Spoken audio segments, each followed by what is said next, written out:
TV news Karnataka. ನಾನು ಶಂಕರ್ ತೊಂಟಾಪುರ. ಕರ್ನಾಟಕ ರಕ್ಷಣಾ ವೇದಿಕೆ ಸ್ವಾಭಿಮಾನಿ ಬಣದಿಂದ ಇವತ್ತು ನಮ್ಮ ರಾಜ್ಯಾಧ್ಯಕ್ಷರ ಹುಟ್ಟುಹಬ್ಬದ ನಿಮಿತ್ತ ನಮ್ಮ ಜಿಲ್ಲಾಧಿಕಾರಿಗಳಿಗೆ ನಾವು ಮನವಿಯನ್ನು ಸಲ್ಲಿಸಿದ್ದೀವಿ. ಏನು ಮನವಿ ಸಲ್ಲಿಸಿದ್ದೀವಿ ಅಂತಂದರೆ,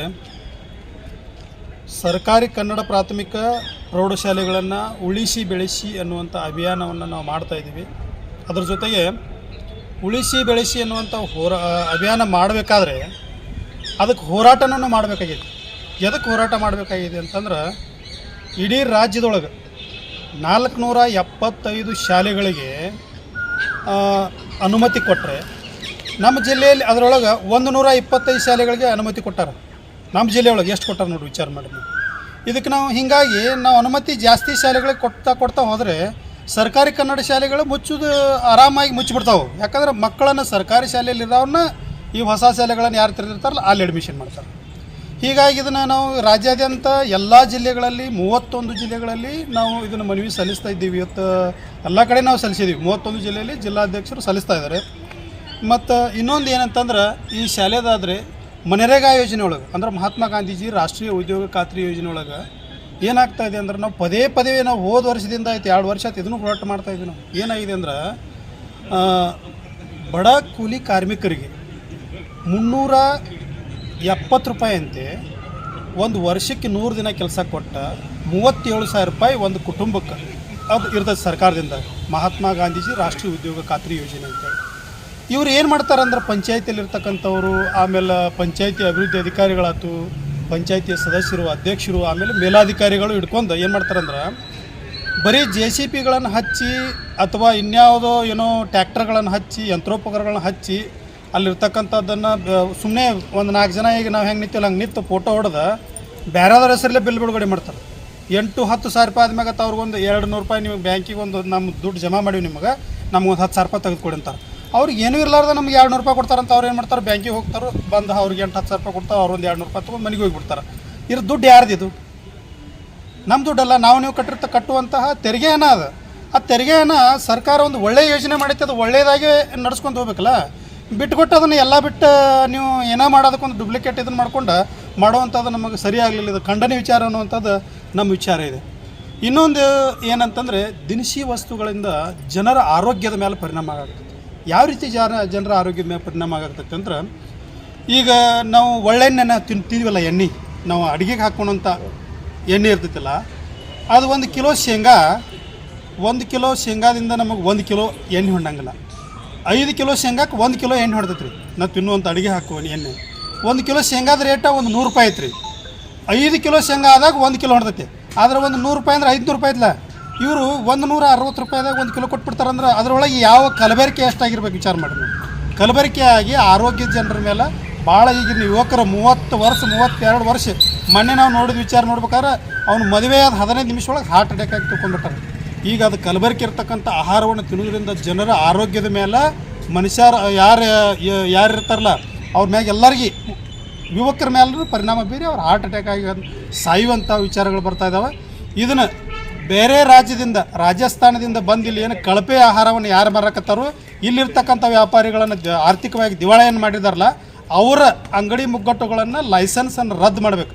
ಅವರು ಸರಿಯಾದ ಆಹಾರವನ್ನು ಮಾರಬೇಕು, ಅದು ಕಳಪೆ ಆಹಾರ ಇರಬಾರ್ದು ಅನ್ನುವಂಥದ್ದು ನಮ್ಮ ಕರ್ನಾಟಕ ರಕ್ಷಣಾ ವೇದಿಕೆ ಸ್ವಾಭಿಮಾನಿ ಬಣದ ಉದ್ದೇಶ ಆಗೈತಿ. ಅದರ ಜೊತೆಗೆ ಕಾವೇರಿ, ತುಂಗಭದ್ರಾ, ಕೃಷ್ಣ, ಮಹದಾಯಿ ಇವೆಲ್ಲ ನದಿಗಳಿಗೆ ಯಾವಾಗಲೂ ಕಾವೇರಿ ಹೋರಾಟ, ಮಹದಾಯಿ ಹೋರಾಟ ಅಂತೇಳಿ ಯಾವಾಗಲೂ ನಮ್ಮ ರೈತರು ಕೂತ್ಕೊಂಡಿರ್ತಾರೆ. ಆದರೆ ಇದಕ್ಕೆ ಸೂಕ್ತವಾದಂಥ ಪರಿಹಾರ ನಮ್ಮ ಸರ್ಕಾರ ಇನ್ನೂ ಮಾಡಾಕತ್ತೇ ಇಲ್ಲ. ಈಗ ಕೆಲವೊಂದು ಸತಿ ಕೃಷ್ಣಾ ನದಿಗೆ ನಮಗೆ ನೀರು ಬೇಕಂತ ನಾವು ಇಲ್ಲಿ ಬಡ್ಕೊಂಡ್ರೆ ಅಲ್ಲಿ ನೀರು ಬಿಟ್ರಿ ಅಂತ ಅನ್ನುವಂಥದ್ದು ವಿಚಾರ. ಇದರೊಳಗೆ ನದಿಯ ನೀರಿನೊಳಗೆ ಏನು ಮಾಡಾಕತ್ತೈತಿ ಅಂದ್ರೆ ನಮ್ಮ ಸರ್ಕಾರ ರಾಜಕೀಯ ಮಾಡಾಕತ್ತೈತಿ.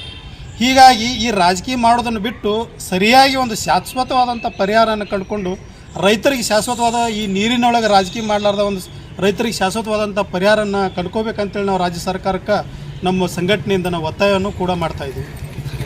ಇವತ್ತು ಈ ರೀತಿ ನಾವು ಮನವಿಯನ್ನು ನಾವು ಜಿಲ್ಲಾಧಿಕಾರಿಗಳು ನಾವು ಸಲ್ಲಿಸಿದ್ವಿ. ಈ ಮನವಿಯನ್ನು ಈ ಸ್ಪಂದನೆ ಮಾಡದಿದ್ರೆ ಇಡೀ ರಾಜ್ಯಾದ್ಯಂತ ನಾವು ಹೋರಾಟ ಮಾಡ್ತೀವಿ. ವರ್ಷ ಪೂರ್ತಿ ವಿಷಯಗಳನ್ನು ತೆಗೆದುಕೊಂಡು ನಾವು ಹೋರಾಟ ಮಾಡ್ತೀವಿ ಅಂತ ತಮ್ಮ ಮುಂದೆ ಸರ್ ಈಗ ನರೇಗಾ ಯೋಜನೆ ಒಳಗೆ ವಂಚಿತರಾಗಿರೋ ಹೇಳ್ತಿರಲ್ಲ, ಹಾಂ ಅದು ನರೇಗಾ ನಿಜವಾದ ಐತಲ್ಲ, ಹಾಂ ಅಲ್ಲಿ ಯಾರದ ಫಲಾನುಭವಿಗಳಿಗೆ ಅದು ಇವರು ಸಿಗಾತಿಲ್ಲ ಸರ್ ಹೌದೌದು ಸರ್ಕಾರದ ಹೌದು ಆ ಯೋಜನೆ. ಹಾಂ ಅದು ಈಗ ದುಡ್ಡು ದುರ್ಬಳಕೆ ಮಾಡ್ಕೊಳತ್ತಾರ, KCB ಆಗಲಿ ಬೇರೆ ರೀತಿ ಕೆಲಸ ಮಾಡಿ. ಹೌದು ಅಂಥವ್ರು ಯಾರು ನಿಮ್ಗೆ ಗಮನಕ್ಕೆ ಬಂದಾರ? ಸಾಕಷ್ಟು ಎಲ್ಲ ಪಂಚಾಯತಿ ಒಳಗೆ ಅದಾಯ್ತು. ನಾನು 70 ಪಂಚಾಯತಿಗಳಿಗೆ ನಾನು ಅರ್ಜಿಯನ್ನು ಬರೆದಿದ್ದೀನಿ.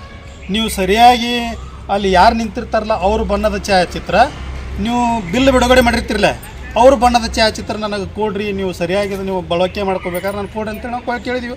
ಯಾರ ಕಡೆಯೂ ಸಾಧ್ಯ ಆಗ್ತಾಯಿಲ್ಲ, ಸರಿಯಾದ ದಾಖಲಾತಿಗಳನ್ನು ಇಟ್ಕೊಂಡಿಲ್ಲ ಅವರು.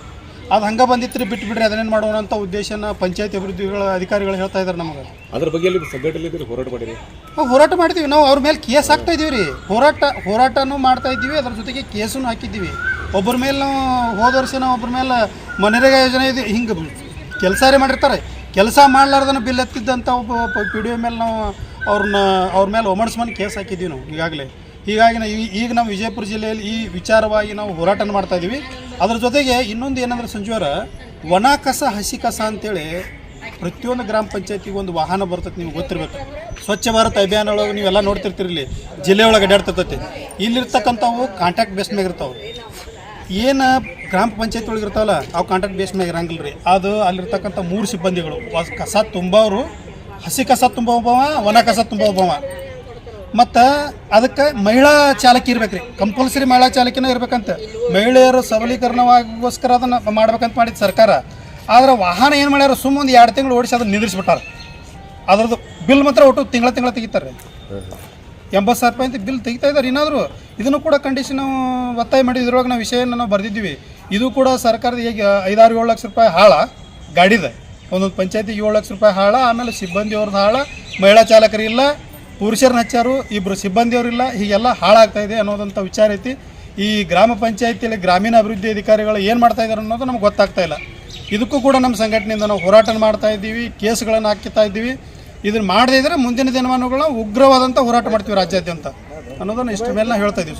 ಸರ್, ಈಗ ರಾಜ್ಯಾದ್ಯಂತ ಐತಲ್ಲ 126 ಶಾಲೆಗಳ ಪರ್ಮಿಷನ್ ಕೊಟ್ರೆ, ವಿಜಯಪುರ ಜಿಲ್ಲೆಯಲ್ಲಿ 126 ಶಾಲೆಗೆ ಪರ್ಮಿಷನ್ ಕೊಟ್ಟರಂತ ಇದೀಗ ಅದ್ರ ಬಗ್ಗೆ ಇದ್ರ ಬಗ್ಗೆ ಯಾರು ತನಿಖೆ ಮಾಡಿಲ್ಲ. ಅನಧಿಕೃತ ಅಧಿಕೃತ 126 ಶಾಲೆಗಳು ಯಾವ ರೀತಿ ಪರ್ಮಿಷನ್ ಕೊಟ್ಟರು ಅದು ನಿಮಗೆ ಹೇಗೆ ಗೊತ್ತಾಯ್ತು? ಇದ್ರ ಬಗ್ಗೆ ಐತಲ್ಲ, ನೀವು ಯಾವ ರೀತಿ ಏನೋ ಹೋರಾಟ ಮಾಡಿದ್ರು, ಯಾರೋ ಮಾಹಿತಿ ಹಾಕೋ ಮುಖಾಂತರ ನೀವು ಅದರ ದಾಖಲೆಗಳು ತಗೋದ್ರು? ಈಗ ಅದ್ರ ಬದಲು ಏನಂದ್ರೆ ರೀ, ಇಡೀ ರಾಜ್ಯದಲ್ಲಿನ 475 ಶಾಲೆಯೊಳಗೆ ನಮ್ಮ ವಿಜಯಪುರ ಜಿಲ್ಲೆಯೊಳಗೆ 125 ಶಾಲೆಗಳಿಗೆ ನಾವು ಇದನ್ನು ಪರ್ಮಿಷನ್ ಕೊಟ್ಟಾರಂತ ನಾನು ನಿಮಗೆ ಹೇಳಿದ್ದೀನಿ. ಇದು ನಮ್ಮ ಹತ್ರ ನಮಗೆ ದಾಖಲಾತಿ ಐತಿ. ಅವ್ರ ಹತ್ರ ಕೇಳಿದ್ದೀವಿ ನಾವು, ನೀವು ಎಷ್ಟು ಶಾಲೆಗಳಿಗೆ ಪರ್ಮಿಷನ್ ಕೊಟ್ಟಿರಿ ಅಂತ ನಾವು ಕೇಳಿವಿ. 125 ಶಾಲೆಗಳಿಗೆ ನಾವು ಪರ್ಮಿಷನ್ ಕೊಟ್ಟಿವಿ ಅಂತ ಹೇಳ್ತಾರೆ. ಅವ್ರು ನಮಗೆ ಅನಿಸಿದ ಪ್ರಕಾರ ಅವರು ಕೆಲವೊಂದು ಕಡೆ ನಾವು ತನಿಖೆ ಮಾಡಿದ ನಾವು ನೋಡಿದ ಪ್ರಕಾರ ಇನ್ನೂ ಕೆಲವೊಂದು ಶಾಲೆಗಳ ಪಾಯನ ತೆಗೆದಿಲ್ಲ. ಅದು ಶಾಲೆಗಳಿಗೆ ಪರ್ಮಿಷನ್ ಕೊಡಬೇಕಾದ್ರೆ ಅದರದೇ ಆದಂಥ ನಿಯಮಾವಳಿಗಳಿರ್ತಾವೆ ರೀ. ಏನು ನಿಯಮಾವಳಿ ಇರ್ತಾಗತ್ತದಲ್ಲ ರೀ, ಭೂ ಪರಿವರ್ತನ ಅಂದ್ರೆ ಏನಂದ್ರೆ ಶೈಕ್ಷಣಿಕ ಉದ್ದೇಶಕ್ಕಾಗಿ ಭೂ ಪರಿವರ್ತನೆ ಅಂದರೆ ಏನೇ ಮಾಡಿರ್ತಕ್ಕಂಥ ಜಾಗ ಇರಬೇಕು, ಮೂಲಭೂತ ಸೌಕರ್ಯಗಳಿರಬೇಕು, ಶಾಲಾ ಸುರಕ್ಷತೆ ಇರಬೇಕು, ಅಗ್ನಿ ಸುರಕ್ಷತೆ ಇರಬೇಕು, ಆಮೇಲೆ ಎಲ್ಲ ಮಕ್ಕಳಿಗೆ ಶೌಚಾಲಯ ವ್ಯವಸ್ಥೆ ಇರಬೇಕು, ಆಟದ ಮೈದಾನ ಇರಬೇಕು. ಇವೆಲ್ಲ ಈ ನಿಯಮಗಳನ್ನು ಇಟ್ಕೊಂಡು ಶಾಲೆಗೆ ಪರ್ಮಿಷನ್ ಕೊಡಬೇಕು ಅನ್ನುವಂಥದ್ದು ಸರ್ಕಾರ ಆದೇಶ ಸುತ್ತೋಲೆ ಐತ್ರಿ. ಅದು ಆ ಸುತ್ತೋಲೆಯನ್ನು ಬಿಟ್ಟು ಆನ್ಲೈನ್ದೊಳಗೆ ಮಾತ್ರ ಅದನ್ನು ಏನೋ ಯಾವುದೋ ಇದನ್ನು ಮಾಡ್ಕೊಂಡು ಒಂದು ಫೋಟೋ ನಿಲ್ಲಿಸಿ ಇದನ್ನು ಮಾಡಿದಾರೆ ರೀ. ಅದಕ್ಕೋಸ್ಕರ ನಮಗೆ DDP ಅವ್ರದ್ದೊಂದು ಬೇರೆದವ್ರಿಗೊಂದು ಲೆಟ್ರ್ ಬರ್ತಿದ್ದು ನಮ್ಮ ಹತ್ರ. ಅವರು ಇಲ್ಲಿಗಲ್ ಯಾವ ರೀತಿ ಮಾಡಿದ್ರು ಅನ್ನೋದು ನಮ್ಮ ಹತ್ರ ಒಂದು ದಾಖಲಾತಿನೂ ಅದಾವೆ. ಮುಂದಿನ ದಿನಮಾನೊಳಗೆ ಅದನ್ನು ನಾವು ಹೊರಬಿಡ್ತೀನಿ ನಿಮಗೆಲ್ಲ ನಿಮ್ಮ ಪತ್ರಿಕೆ. ಜಿಲ್ಲಾಧಿಕಾರಿಗಳು ಸಾಕಷ್ಟು ಸತಿ ಗಮನಕ್ಕೆ ತೊಗೊಂಬಂದಿರು. ಈಗಲೂ ನೀವು ತನಿಖೆ ಮಾಡಿರಿ ಸರಿ, ಅವ್ರನ್ನ ತನಿಖೆ ಮಾಡ್ಸಕ್ಕೆ ಹಚ್ಚಿರಿ, ಬಿಡಬೇಡ್ರಿ ಅಂತ ಹೇಳ್ತಾರೆ ಅವರು. ನಮ್ಮ ಕಡೆ ಬರೋಂಗಿಲ್ಲ, ಜಿಲ್ಲಾ ಪಂಚಾಯತಿ ಹೋಗಂತ ಹೇಳಿದ್ರು. ಜಿಲ್ಲಾ ಪಂಚಾಯತಿ ಅವ್ರು ತನಿಖೆ ಮಾಡ್ತೀನಿ ಅಂತ ಹೇಳಿದಾರೆ.